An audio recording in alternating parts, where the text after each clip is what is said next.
मुआज़िज़ दोस्तों, codex giga ये लातीनी जुबान का लफ्ज है और इसके लफ्जी मानी है बड़ी किताब या शैतानी किताब। ये कुरान वुस्ता का सबसे बड़ा महफूज मखतूता है जिसे आमतौर पर शैतान की बाइबल या शैतान की लिखी हुई किताब कहा जाता है। इसकी शोहरत की सबसे बड़ी वजह वो पूरा सफा है जिस पर शैतान की एक बहुत बड़ी तस्वीर बनी हुई है और इसके साथ इसके बारे में फैली अफसानवी कहानी लिखी है।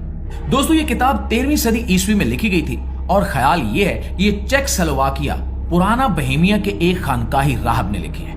इस किताब के बारे में मशहूर रिवायत है कि एक राहब को सजा के तौर पर जिंदा दीवार में चुन देने का हुक्म दिया गया। उसने वादा किया कि वो सिर्फ एक रात में एक ऐसी किताब लिखेगा जो दुनिया भर के उलूम को समेट कर रख देगी। जब उसे एहसास हुआ कि वो ये काम मुकम्मल नहीं कर सकता तो कहा जाता है कि उसने शैतान से मदद मांगी। इस दास्तान ने इस किताब को शैतान की बाइबल का नाम दे दिया, हालांकि हकीकत में इसकी कोई ठोस शहादत मौजूद नहीं है। दोस्तों, ये किताब बड़ी और वजनी है, तकरीबन 52 सेंटीमीटर लंबी और 50 सेंटीमीटर चौड़ी और 22 सेंटीमीटर मोटी, जबकि वजन तकरीबन 75 किलोग्राम है। यह भी कहा जाता है कि इसे बनाने में सैकड़ों हिरनों की खालें इस्तेमाल की गई। इसके अंदर बाइबल का मुकम्मल मतन, तारीखी मज़ामीन, तिब्बी नुस्खे, हिसाबे कानून और दीगर मालूमात शामिल है।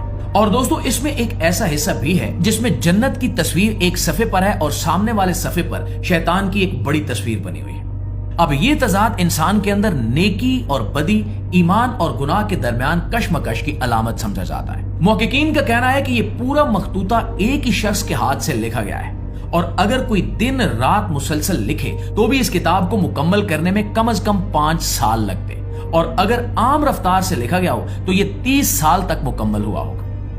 शैतान की बाइबल का नाम दरअसल इसके अफसानवी पस मंजर की वजह से मशहूर हुआ, वरना इसमें कोई शैतानी तालीमात नहीं मिलती। ये दरअसल मजहबी, साइंसी और तारीखी तहरीरों का एक मजमुआ है। ये किताब स्वीडन की नेशनल लाइब्रेरी में रखी हुई है जहां इसे खसूसी हिफाजत के तहत रखा गया है। ये दुनिया के उन चंद कदीम तरीन और पुरस्कार तरीन नुस्खों में से एक है जिन्होंने इंसान की अक्ल, अकीदे और तखय्युल के दरमियान एक लकीर धुंधला दी है।